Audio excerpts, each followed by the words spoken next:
नमस्कार। अ, सभी को मेरा प्रणाम और गुड इवनिंग। आज हम Ayurveda foundation course part 1 season 3 हम करने जा रहे हैं। मैं थोड़ा आउट ऑफ फोकस तो नहीं हो रहा हूँ, थोड़ा इस साइड। ठीक है।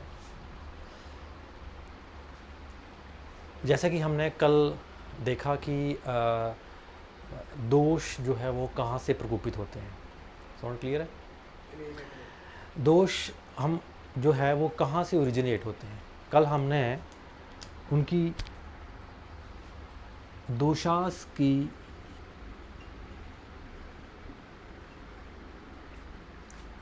सोर्स देखा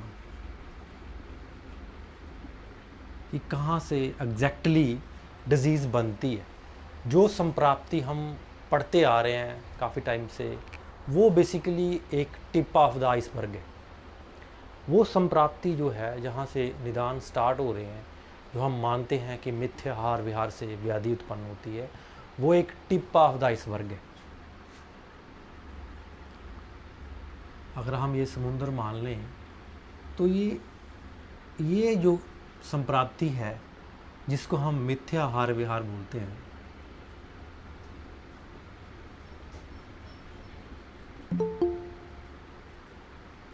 ये इतना है।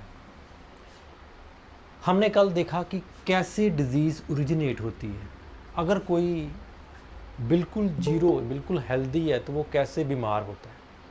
अब ये जो संप्राप्ति हमने कल पढ़ी, ये इट डज़ंट मीन कि ये जो संप्राप्ति है ये पेशेंट के इस बर्थ में स्टार्ट हो रही है। आयुर्वेद मानता है कि ये जो संप्राप्ति है ये पेशेंट के प्रीवियस बर्थ में भी स्टार्ट होती है।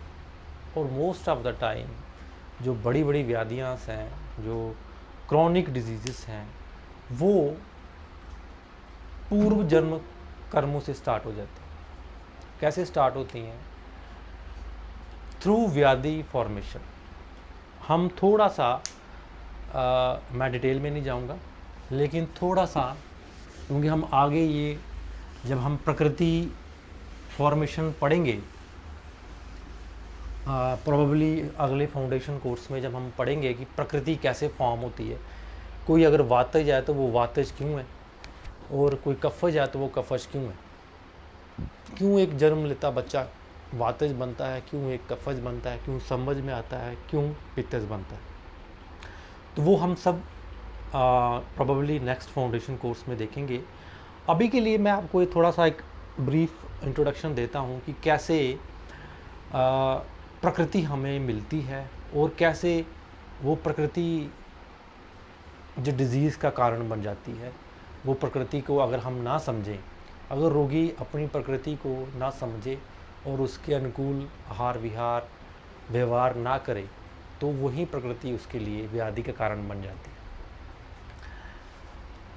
दोस्तों, स्टार्ट करते हैं अभी का करंट सिनेरियो का। सपोज करो कोई पेशेंट है अभी, अगर वो वात वर्धक, क्योंकि जैसे मैंने आपको पहले ही बताया कि ह्यूमन बीइंग के पास एक पावर है, और वो पावर है चॉइसलेस डिसीजन, या आप कह लो फ्रीडम की पावर।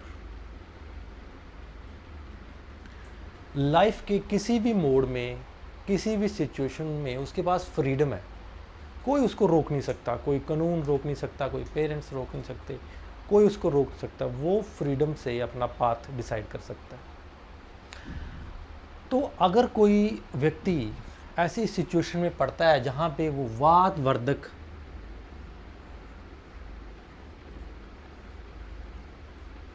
आहार विहार करता है,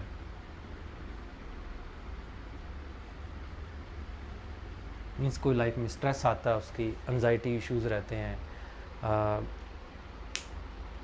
थोड़ी हड़बड़ाहट रहती है, पैनिक अगर जल्दी हो जाता है, अगर ये सिचुएशन उसकी पूरी लाइफ लॉन्ग चलती है।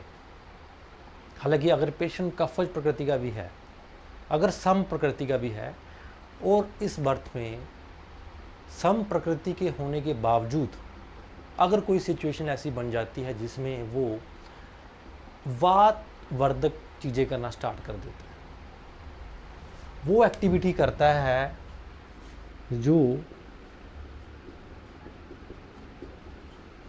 वात वर्धक है, कोई ऐसा काम पकड़ लेता है, कोई ऐसा बिजनेस कर लेता है, कोई ऐसी सिचुएशन में पड़ जाता है जिसमें वो 24 घंटे एंशियस रहता है, स्ट्रेसफुल रहता है, थिंकिंग ज़्यादा करता है, थॉट्स ज़्यादा लेता है, और रात को जैसे लेट नाइट तक जागता है। तो क्या होता है, ये चीज़ें आल्दो कुछ समय के लिए फॉलो करने में कोई दिक्कत नहीं है, लेकिन जैसे अगर वो इसको कंटिन्यूसली फॉलो करता है तो ये चीज़ें उसकी हैबिट्स में कन्वर्ट हो जाती हैं, या जिसको कर्म भी बोलते हैं, ये उसकी हैबिट्स में कन्वर्ट हो जाती है। अब जब ये चीज़ें, उसकी आदतें, उसकी हैबिट्स, उससे संस्कार उसकी एक हैबिट बन जाते हैं, और अगर वो उसको रेक्टिफाई नहीं करता है और उसकी डेथ हो जाती है,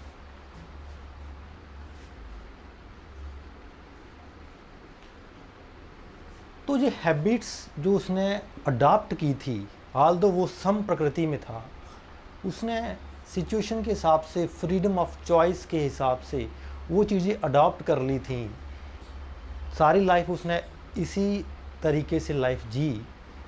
तो at the time of death वो सारी हैबिट्स, वो सारी आदतें पूरी संयोजित होके उसके आत्मा में चली जाती है। अब ये आत्मा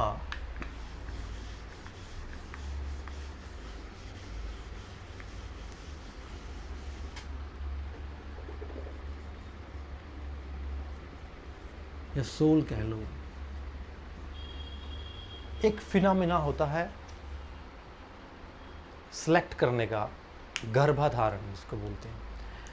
अब ये सोल उसी गर्भ को अट्रैक्ट करेगी, उस फैमिली को अट्रैक्ट करेगी, उस एटमॉस्फेयर को अट्रैक्ट करेगी जो कि इस प्रकृति के अनुकूल हो, ना कि प्रतिकूल, जो कि वातिज प्रकृति को अनुकूल हो। तो वो गर्भ जो धारण करेगी उसमें वातिज प्रकृति के अनुकूल उसकी जो बॉडी बननी चाहिए वो बनेगी, उसको घर का माहौल भी वैसा मिलेगा, जो पिछले की यात्रा वो कंटिन्यू कर रहा है वही यात्रा यहाँ पे कंटिन्यू होगी। अब इस गर्भ में जाके जब वो जन्म लेगा तो उसकी प्रकृति वातिज होगी, और वो सारी हैबिट्स जो पिछले जन्म में वो कर रहा था धीरे धीरे धीरे उसके पर्सनैलिटी में आना स्टार्ट हो जाएगी। जैसे जैसे बच्चा बड़ा होता जाएगा उसकी पर्सनैलिटी में वो आदतें आना स्टार्ट हो जाएगी।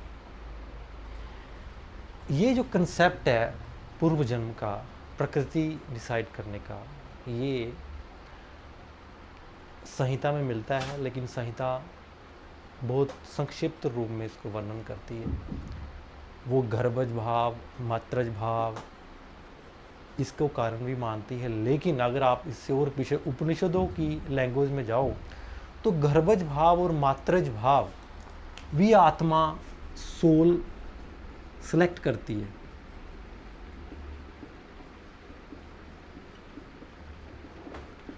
जो भाव, गर्भज, मात्रज भाव, पैत्रज भाव जो उसको सूटेबल होते हैं उस आत्मा के लिए, वो ऑटोमेटिकली उसमें फॉल कर जाती है।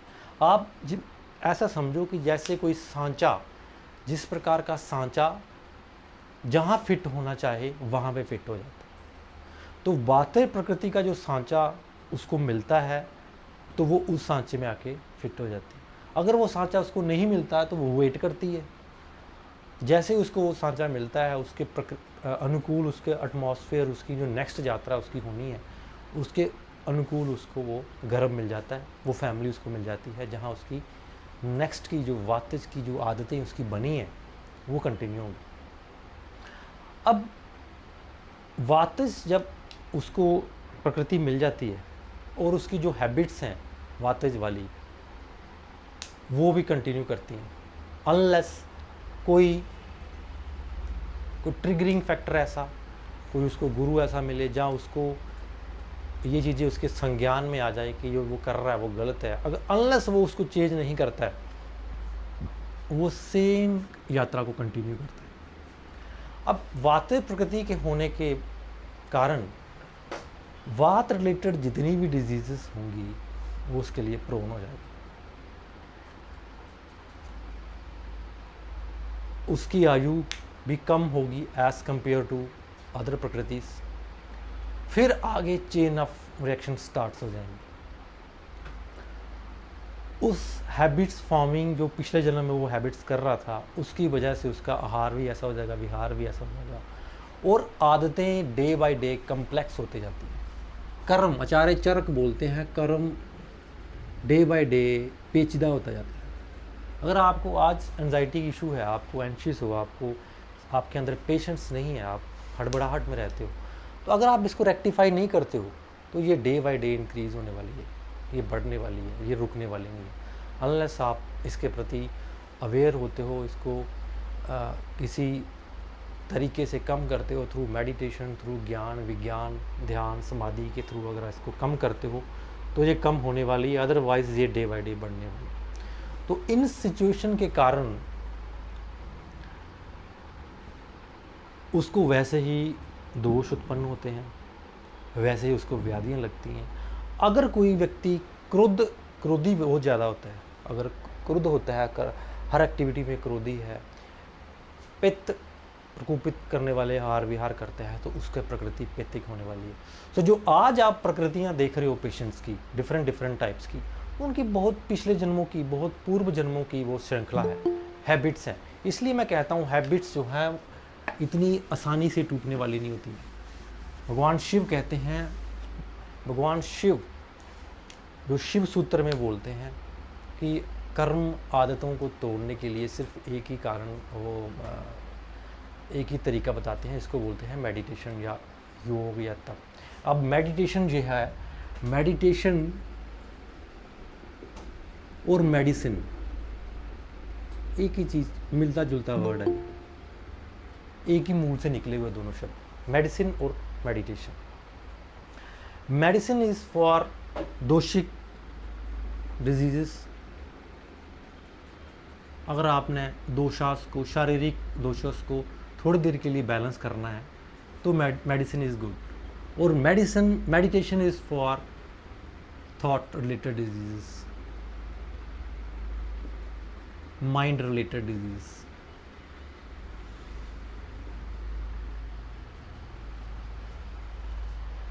तो इस प्रकार से मैंने आपको एक ब्रॉड वे में बताया कि प्रकृति कैसे बनती है, कैसे प्रकृति कंटिन्यू होती है। अगर कोई वैसे ही तंद्रा पूर्ण रहता है, अगर आलस्य में रहता है, कफ वर्धक आहार विहार करता है, तो उसकी प्रकृति कफज होने वाली है। अगर वो कफ वर्धक भाव लेता है, आलस्य रहता है, उसमें एनर्जी लो रहती है, अगर उसकी एक्टिविटी स्लो है, ज़्यादा सोता है, तो प्रकृति कफज बनने वाली है। ये हमने एक ब्रॉड वे में देखा, बहुत बारीक से हम अगले फाउंडेशन कोर्स में देखेंगे इसको। अब हम जो टॉपिक पढ़ने वाले थे वो था कि कैसे थॉट एक दोष को एग्रीवेट करता है।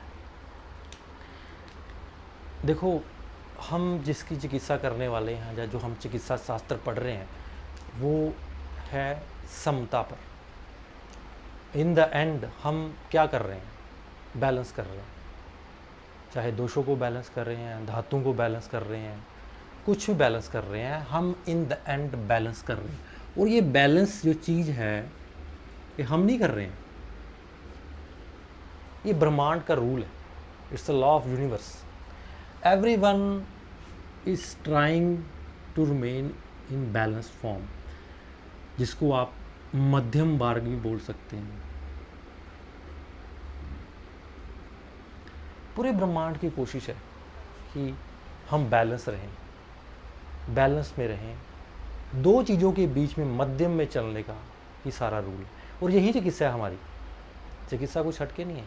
चिकित्सा क्या है, हम क्या कर रहे हैं अपनी चिकित्सा में? अगर आप गौर से देखो तो क्या कर रहे हैं, दोषों को बैलेंस कर रहे हैं, ना कम कर रहे हैं ना बढ़ा कर रहे हैं, और बैलेंस कर रहे हैं। और मज़े की बात यह है कि बैलेंस पूर्णता कभी होता नहीं है। नियर टू बैलेंस लेके जा सकते हैं हम, एग्जैक्ट सम बिल्कुल नहीं हो पाता। अब प्रकृति या दोष के उत्पन्न होने का सबसे बड़ा कारण है भाव का अस्थिर होना।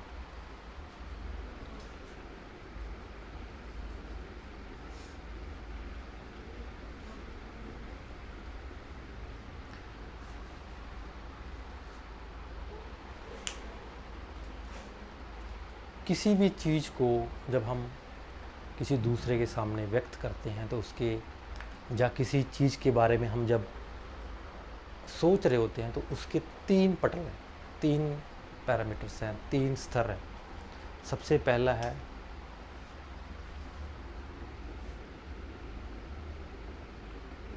लैंग्वेज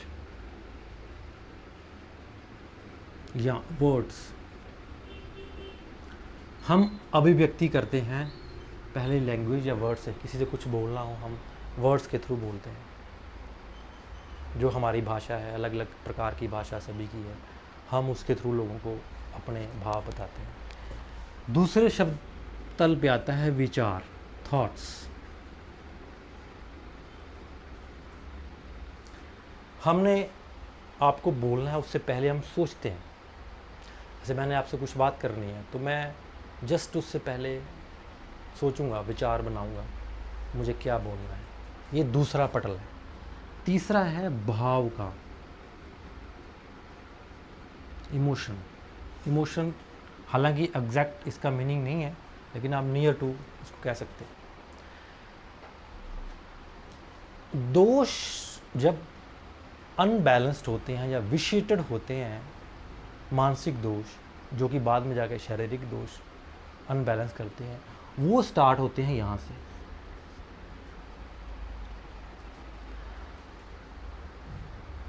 चाहे वो अपवर्ड पाथ चूज करते हैं, चाहे वो डाउनवर्ड पाथ चूज करते हैं। अपवर्ड पाथ में आप क्रिएटर होते हो दोषों को विशिएट करने का, और डाउनवर्ड पार्ट में सेकंड पर्सन क्रिएटर होता है, जहाँ सेकंड पर्सन हो गया, जहाँ सिचुएशन होगी कोई, या आपका एटमॉस्फेयर हो गया, आपकी कंपनी होगी। जो अपवर्ड विशेषण होती है दोषास की, इसमें आप क्रिएटर होते हो। आप कैसे क्रिएटर होते हैं? सपोज करो आपके मन में भाव उठा कि संग्रह करते हैं किसी चीज़ का, संग्रह करते हैं किसी चीज़ का। आपके मन में एक लालच उठा, किसी चीज़ का लालच उठ गया आपके मन में, तो पहले भाव उठेगा इसका। आपके मन में ये आया कि चलो आज मुझे 1 लाख रुपया किसी से लेना है, मुझे चाहिए, उसके लिए मुझे अगर चोरी भी करनी है तो मैं करूँगा। तो भाव यहाँ से स्टार्ट हुआ, फिर थॉट में आ गया, फिर लैंग्वेज या वर्ड या एक्सप्रेशन। ये इसका मतलब ये नहीं है कि अब बोलना ही है, आप एक्शन भी कह सकते हो उसको। आपने एक्ट किया, जब आपने सोचा, भाव में लाया, दोष उसी समय विशिएट हो गया। जब आपने लालच किया या आपने मन में प्लानिंग किया, मतलब कि विचार नहीं था, आपके मन में भाव उठा, तो लालच का जो भाव है जब उठता है, क्योंकि ये चोरी है, एक किस्म की चोरी है, आपको पता है गिल्ट फीलिंग है, इसके साथ गिल्ट फीलिंग कैरी होती है। और जब गिल्ट फीलिंग कैरी होती है तो स्रोत जो है वो संकुचित हो जाते हैं। याद रखिए, कोई भी चीज़ जो आपको अंदर से गिल्ट फील करती है वो स्रोतों को संकुचित कर देती है, स्रोतों का मुख को क्लोज कर देती है। आप सिकुड़ जाते हो थोड़ा, आप खुल नहीं पाते हो पूरा। कोई भी चीज़ अगर आप गलत करते हो, हम कहते हैं ना कि कर्म जो है खुद ही फलदायी होता है, ऐसे फलदायी होता है। आपने भाव किया, आप संकुचित हो गए, आप तन गए थोड़ा सा। अब ये चीज़ जो है आपने थॉट्स में लाई और स्रोत संकुचित हो गए, बात थोड़ी और बढ़ गई, एक्शन कर दिया, बात और बढ़ गई ज़्यादा, आप और ज़्यादा डर गए, आपके अंदर और ज़्यादा गिल्ट फीलिंग होगी। फिर वो अगर किसी की हानि हो गई है, आपने किसी का पैसा ले लिया, उसको ज़रूरत थी, अब वो भी वाइब्स ट्रांसफ़र करेगा आपको, वो भी आपको गालियाँ निकालेगा, चाहे हालांकि उसको पता नहीं है आप कौन हो क्या नहीं हो, वो गालियाँ निकालेगा, वो भी भाव ट्रांसफ़र करेगा। तो कोलैबोरेशन में आपके शरीर में आपके मानसिक लेवल पे चेंजेस आना स्टार्ट हो जाते हैं। मानसिक लेवल पे आपके जब चेंजेस आना स्टार्ट होगी तो आपका एक दोष विशिष्ट हो गया, आपका तमस भाव बढ़ गया। तमस भाव जब आपका बढ़ गया, अब तमस भाव जैसे ही बढ़ा वो आपका पैतिक और वातिक भाव बढ़ा, वातिक दोष को विशिष्ट कर देगा। अब ये सर्कल स्टार्ट हो गया। अब ये सर्कल मैंने पहले भी कहा था कि अगर आप एक दो बार में रुक गए तो रुक जाएगा, अगर नहीं रुके तो ये एक और जड़ होता जाएगा, डे बाय डे ये सर्कल बढ़ता जाएगा। भाव से बात स्टार्ट हुई, थॉट्स तक आई, एक्शन होगी, स्रोतों का संकुचित हो गया, तमस भाव बढ़ा, तमस भाव से वात या पैतिक दोष बढ़ गए। अब वात या पैतिक दोष बढ़े, स्रोत संकुचित हो गए, रस वह स्रोतो दृष्टि हो गई।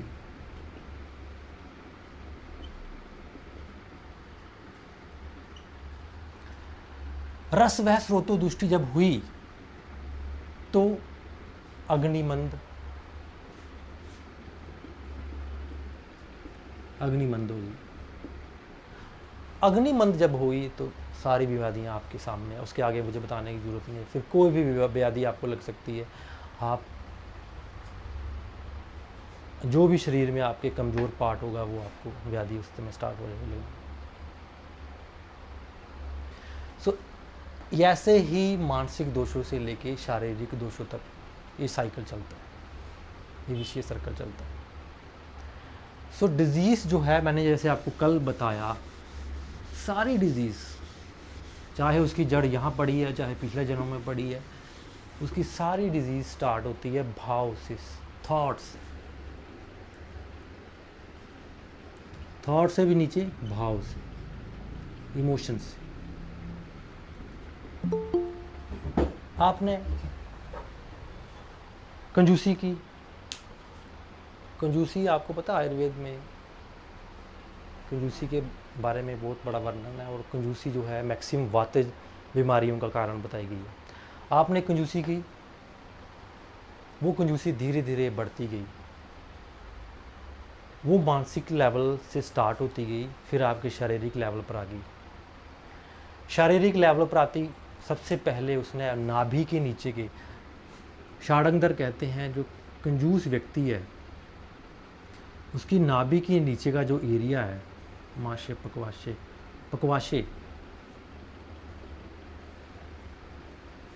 पकवाशे की मैं आपको एग्जांपल देता हूँ।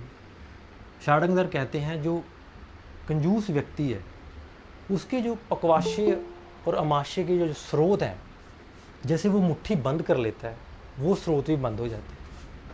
अगर हम इस एक स्रोत को विजुलाइज़ करें, यहाँ पे जो स्रोत पड़ा है इसको हम विजुलाइज़ करें, तो जो स्रोत, नॉर्मल स्रोत जो है, अगर वो इतना खुलता है, जो व्यक्ति कंजूसी करता है उसका जो स्रोत है नॉर्मल से कम खुलेगा, ऐसा षाढ़ंगधर कहते हैं। सब पकवाशे के नीचे, नाभि के नीचे वाले एरिए, तभी आप देखना जो कॉन्स्टिपेटेड पेशेंट रहते हैं बड़े स्ट्रेसफुल पेशेंट होते हैं, स्ट्रेसफुल होते हैं वो, उनको पकड़ने की आदत होती है, वो मल को भी पकड़ लेते हैं। जो कंजूस व्यक्ति है वो अपने मल को भी रोक लेता है।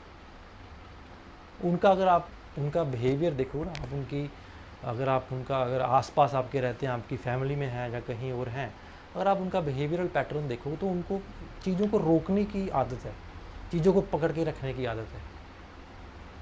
थोड़े खुलते नहीं हैं, वो लोग एक्सप्रेसिव नहीं होते, खुल के डरते हैं, एक उनके अंदर डर भी रहता है, फियर रहता है, मतलब प्रकृति के सामने वो लोग ओपन अप नहीं होते। इंट्रोवर्ट हो सकते हैं, वो इंट्रोवर्ट होते हैं, नॉन एक्सप्रेसिव कह लो, लो कॉन्फिडेंस कह लो। सो इन चीज़ों की वजह से वो अंदर ही अंदर घुसे रहते हैं, मतलब डरे रहते हैं, तने रहते हैं, जिसकी वजह से ये उनको मल विबंधता, अर्श अतिसार, ग्रहणी की बीमारी होती है। ये आपको मैं सिर्फ एक एग्जांपल दे के बता रहा हूँ, ऐसे ही हर दोष की अपनी डिजीज़ है, अहंकार की अपनी है, क्रोध की अपनी है। क्रोधी व्यक्ति के आप देखना, अभी मेरे पास एक पेशेंट था, फीमेल पेशेंट थी, वो उसकी हिस्ट्री क्या है, आप उसकी हिस्ट्री मैंने देखा, वो कम्प्लेक्स, बड़ा बहुत कम्प्लेक्स पेशेंट था वो। उसको जो हिस्ट्री थी उसकी, उसको बचपन में 12th क्लास में उसको अल्सरेटिव कोलाइटिस हुआ था।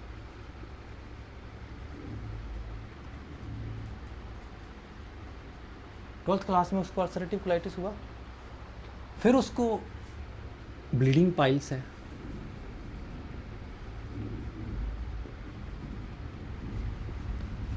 उसके बाद उसको पीआईडी की कंप्लेंट रहती है, पेल्विक इन्फ्लेमेटरी डिजीज़, आप सभी को पता होगा। हालांकि most of the time pelvic inflammatory disease को लोग बैक्टीरियल, वायरल, बैक्टीरियल से ही जब फंगस से वो रिलेट करते हैं, लेकिन in my opinion pelvic inflammatory disease autoimmune disease है, एक वातरक टाइप डिजीज़ है, ठीक है, हम आएंगे इस पर बाद में। फिर उसको स्किन की प्रॉब्लम थी, स्किन में क्या प्रॉब्लम थी, सोरियासिस थी उसको, बहुत हल्की सी।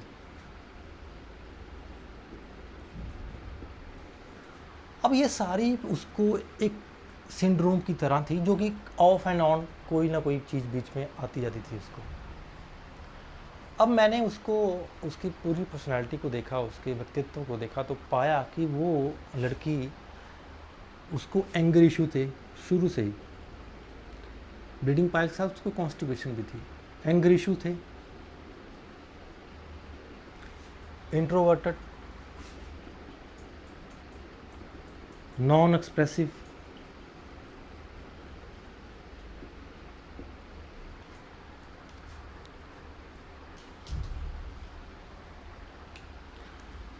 और एक प्रॉब्लम उसका हस्बैंड मुझे बता रहा था, जब काउंसलिंग कर रहा था, तो उसका हस्बैंड मुझे बता रहा था कि ये मतलब मनी रिलेटेड बहुत वो है, मतलब कंजूस टाइप जिसको कहते हैं, जोड़ते रहने, संग्रहित करना, मतलब अपना बिल्कुल भी हलाल दो दे, she came from very rich background, but एक आदत है उसकी हर चीज़ को मतलब जोड़ के रखना, और मनी को ऐसे अपने पास रखना, संयोजित करके रखना, खर्च नहीं करना, हर चीज़ की कंजूसी टाइप, आप उसको कह सकते हो, कंजूसी टाइप। अब उसने बड़ी जगह से ट्रीटमेंट लिया था, बड़ी सारी ट्रीटमेंट उसने ले रखी थी, उसने हर जगह हर चीज़ का अलग अलग ट्रीटमेंट। मैंने उसको बताया, उनको मैंने पूरा उसको खोल के बताया, उनकी पूरी, हालांकि उसने मुझे कुछ नहीं बताया था, लेकिन मैंने उसकी पेशेंट को देख के उसको बताया कि आप ये करते हो, आपको ये हैबिट्स हैं, आपकी ये हैबिट्स है, आप जल्दी फ्रस्ट्रेट हो जाते हो, नॉन एक्सप्रेसिव होने की वजह से आपको एंगर इशू रहते हैं, फिर आपको गिल्ट फीलिंग भी रहती है, जब आप एंगर कर लेते हो तो फिर आपको गिल्ट फीलिंग रहती है। तो वो सारी चीज़ें पॉजिटिव थी, सारी चीज़ें उस पेशेंट में थी।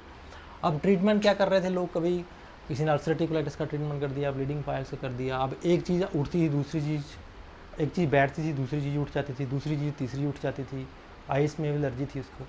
तो जब मैंने ये चीज़ें टारगेट की, उसको बताया कि असली जो प्रॉब्लम है तुम्हारी, वो डिज़ीज़ के पीछे मत भागो, अगर तुम रूट से ट्रीटमेंट चाहती हो तो डिज़ीज़, एक सिंगल डिज़ीज़ के पीछे मत भागो, जो बेसिक, जो सोर्स ऑफ डिज़ीज़ है उसको पकड़ो।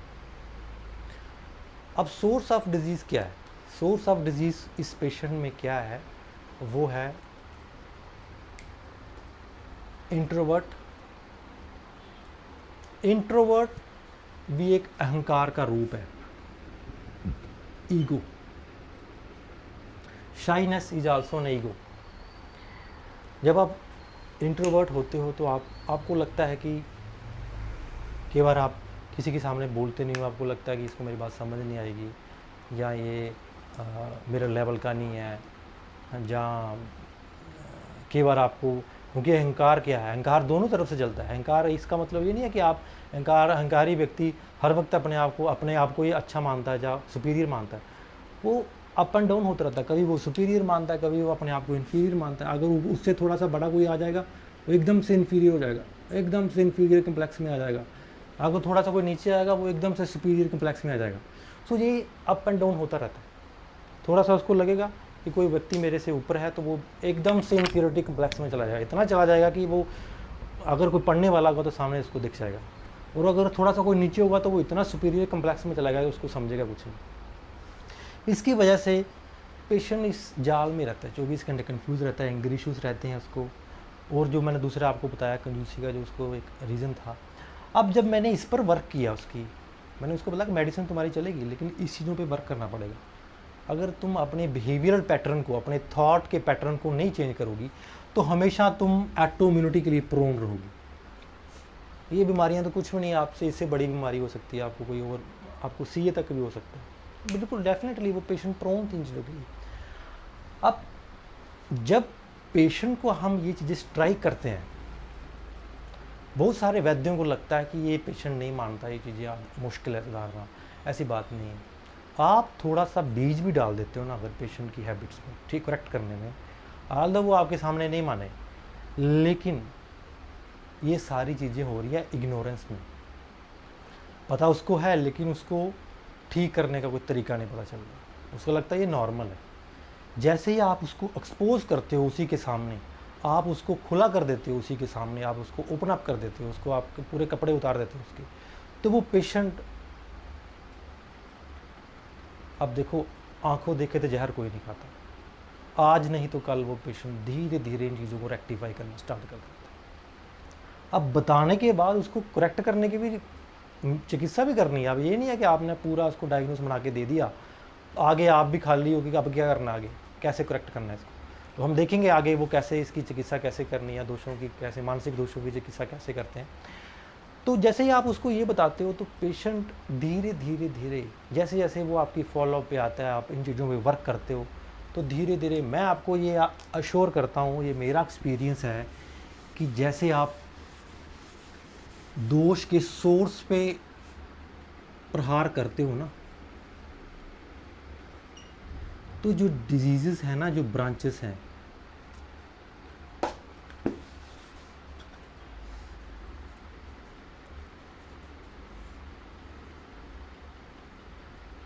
सोर्स रूट, तो डिजीज़ क्या है। अब इसमें क्या है, उसको पीआईडी भी है, उसको सोरियासिस भी है, उसको अल्सरेटिव कोलाइटिस भी है, उसको कॉन्स्टिपेशन भी है, उसको ब्लीडिंग पाइल्स भी है। मोस्ट ऑफ टाइम हम क्या कर रहे हैं, हम यहाँ पे काट रहे हैं, यहाँ पे चिकित्सा कर रहे हैं, यहाँ पे कुल्हाड़ी मार रहे हैं, वो फिर एक तोड़ते हैं, दूसरी आ जाती है।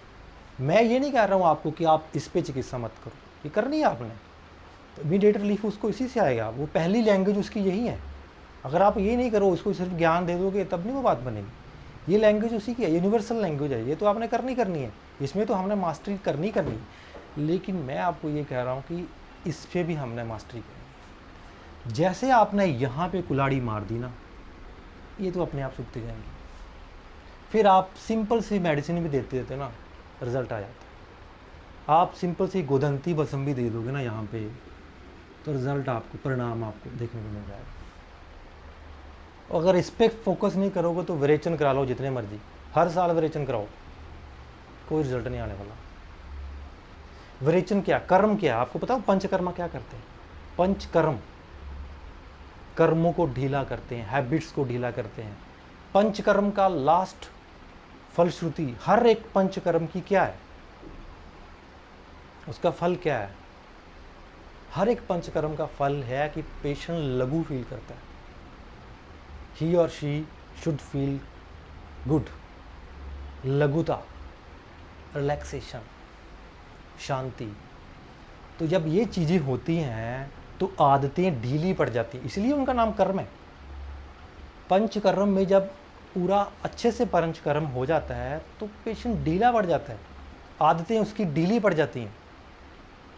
जो वो कम्प्लेक्सिटी का शिकार था, जो आदतों का शिकार था, जो विशियस सर्कल बना हुआ था, वो चीज़ें बार बार कर रहा था, वो एक बार में क्लियर होगी, वो रिलैक्स हो गया, वो ढीला पड़ गया।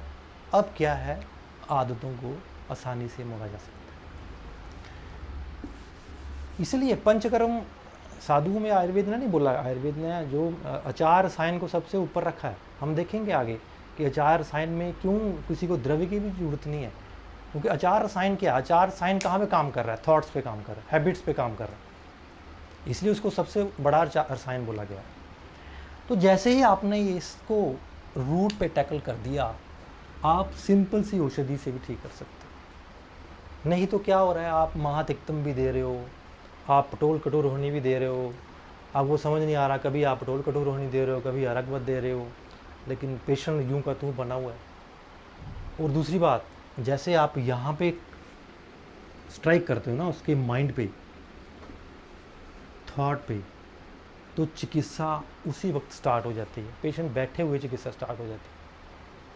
मेरे गुरु पीके वारियर बोलते थे कि जैसे आपने उसके थॉट पे काम किया, चिकित्सा आपने उसी समय स्टार्ट कर दी, पेशेंट उसी समय रिलैक्स हो गया, पेशेंट उसी समय आश्वस्त हो गया, उसको पता चल गया कि ये बात मैं गलत कर रहा हूँ, डॉक्टर साहब ने सही बोला। और सच बात है, जब मैं गुस्सा करता हूँ, जब मैं ऐसी चीज़ें करता हूँ, ये मेरी प्रॉब्लम एग्रावेट होती है, तो आधी चिकित्सा आपने वहीं पर कर दी। तो जैसे आज फिर मैंने आपको पूरा इन डेप्थ बताया कि कैसे थॉट्स ही डिजीज़ का कारण बनते हैं, थॉट्स ही पदार्थ बनते हैं। चक्रपाणी ने ऐसे नहीं कहा है कि थॉट ही पदार्थ बनते हैं।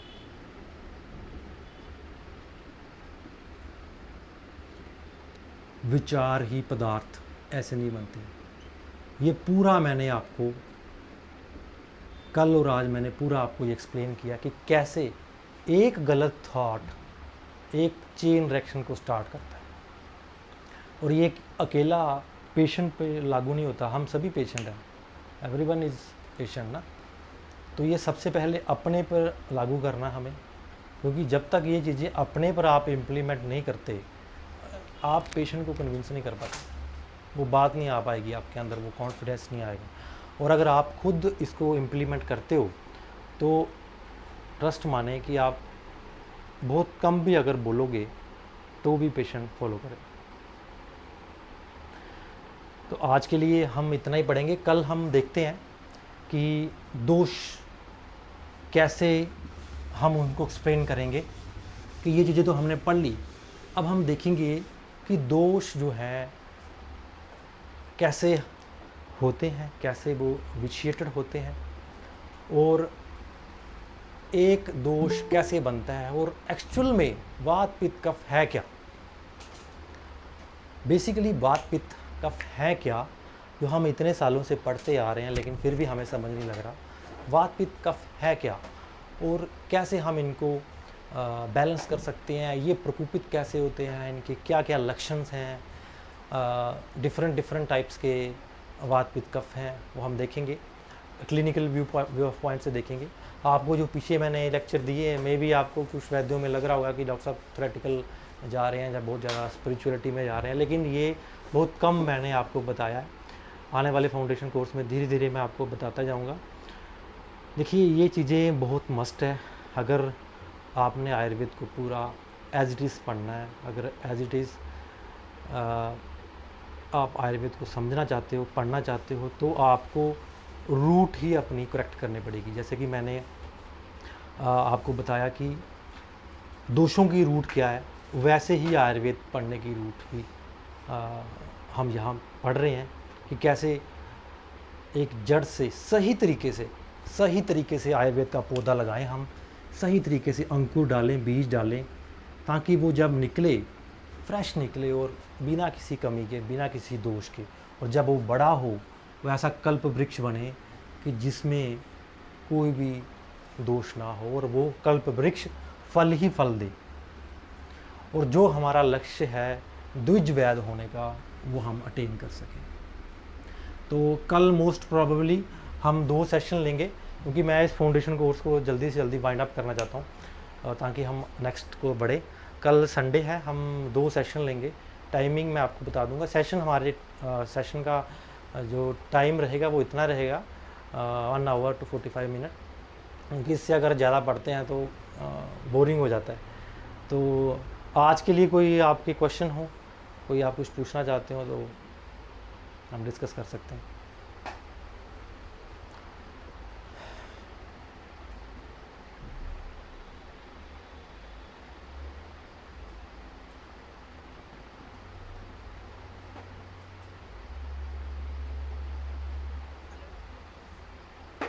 एक मिनट, मैं हेडफोन लगा लेता हूँ। हेलो, हाँ जी नमस्कार।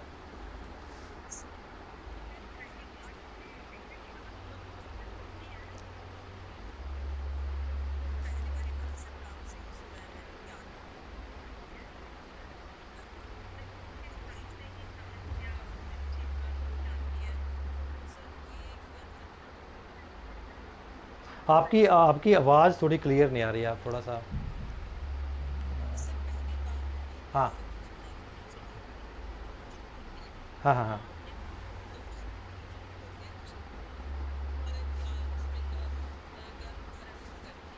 या हाँ हाँ हाँ,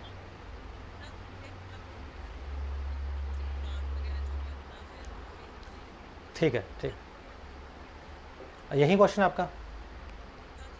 ठीक है ठीक। देखो मैं डॉक्टर साहब पूछ रहे हैं, आई डोंट नो इनका नाम क्या है।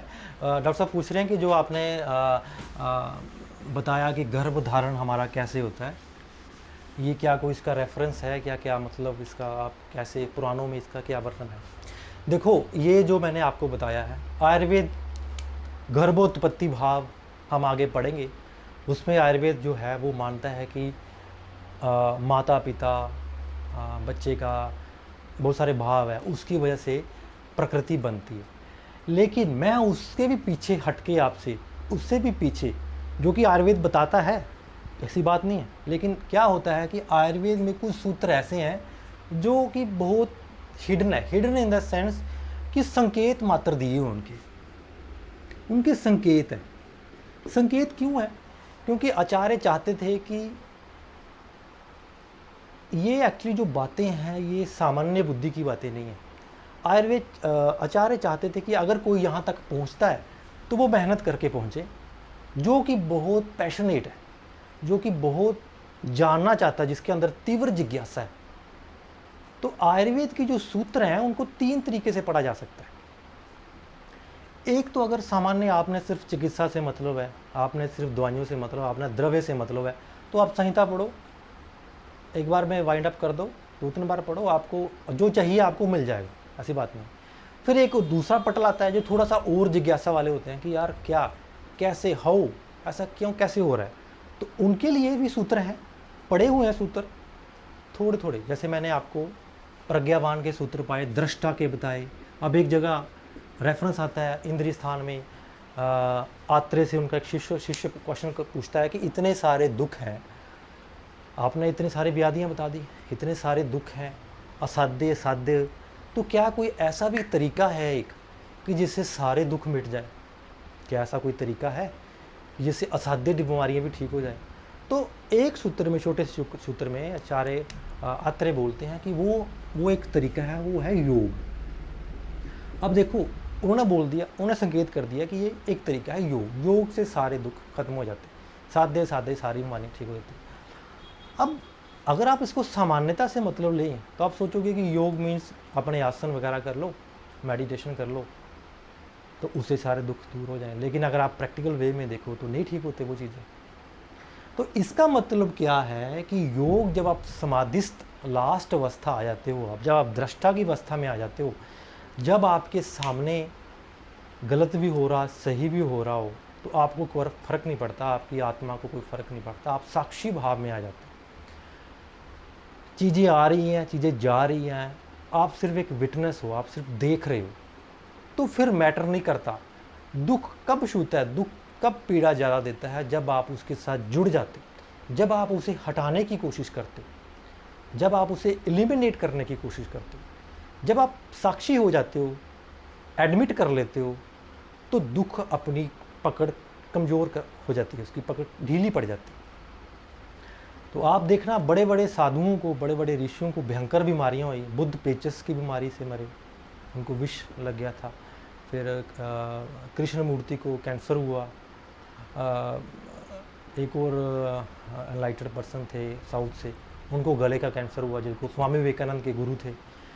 सो ऐसे बड़े सारे अनलाइटेड पर्सन थे जिनको बड़ी भयंकर बीमारियां हुई, लेकिन उनके लिए वो बीमारियां नहीं थी, उनके लिए वो पीड़ादायक बीमारियां नहीं थी। सो आचार्य चरक जिस चीज़ की बात कर रहे हैं कि योग से सारे रोग खत्म हो जाते हैं, वो लोग दृष्टा बन गए थे। उनके लिए देह की बीमारियां, देह का दुख उनके लिए मैटर नहीं करता था। उनका जो कनेक्शन था माइंड और बॉडी के साथ, वो वीक था, बिल्कुल नाम मात्र के था, तो उनको वेदना नहीं थी। तो ये जब बात करते हैं आचार्य चरक, तो इसको अगर समझना हो उन्हीं की लैंग्वेज में, तो आपको बहुत डीप में जाना पड़ता है। अब आप बात कर रहे हैं कि मैंने आत्मा को नहीं बोला, आत्मा तो सदा से प्योर है। हम इंद्रिय स्थान में पढ़ेंगे, आत्मा को कोई चीज़ छूती नहीं है। ये है संस्कार, मन, ये हैबिट्स जो हैं। आत्मा आज चाहे आज डिटैच हो सकती है, प्योर हो सकती है, आत्मा सदा से प्योर है। लेकिन जो हैबिट्स, जो संस्कार है, ये मन के साथ जुड़ते हैं। सो मन ही गर्भोत्पत्ति का कारण बनता है। और ऐसी बात नहीं है जो मैं आपको बात बता रहा हूँ ये चरक में नहीं है, ये चरक में भी है, लेकिन बहुत संक्षिप्त चीज सूत्र में है। इसको और एलैबोरेट कर अगर पढ़ना हो तो उपनिषद में जाना पड़ता है। इसके रेफरेंस आपको उपनिषद में मिलेंगे, और उपनिषद और चरक संहिता दोनों ही एक ही काल के ग्रंथ हैं। सो अगर ये जो सूत्र मैं आपको पढ़ाता हूँ, जो मैं आपको इतनी जो गहन बातें आपको बता रहा हूँ, ये किसी भी भावार्थ, किसी भी सूत्र की जो आपके पास संहिताएं पढ़ी हैं उनमें आपको देखने को नहीं मिलेगा, क्योंकि ये के ट्रेजर्स हैं, आयुर्वेद के ट्रेजर्स हैं। वही जिज्ञासु इस तक पहुंच पाएगा जो कि बहुत पैशनेट है, जो जानना चाहता है। अदरवाइज सामान्य ज्ञान के लिए आयुर्वेद सामान्य भी है, विशिष्ट के लिए विशिष्ट भी है। कोई और क्वेरी, कोई और प्रश्न? ठीक है, थैंक यू। वेल, मुझे सुनाई नहीं दे रहा, एक्चुअली हेडफोन मैंने लगाए नहीं हुए। तो कोई क्वेरी होती है तो मुझे बताएं, नहीं तो फिर हम इसको वाइंड अप करते हैं। कल मैं प्लान कर रहा हूँ कि 2 सेशन लूँगा, एक आफ्टरनून में होगा शायद, और एक देखेंगे इवनिंग में। बाकी देखते हैं कैसा रहता है कल का। एक मिनट। हेलो, हाँ जी, हाँ हाँ हाँ, या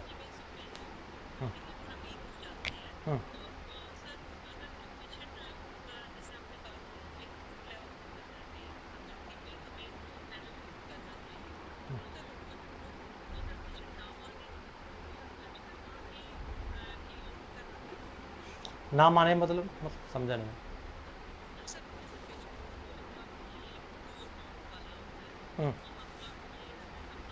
ठीक।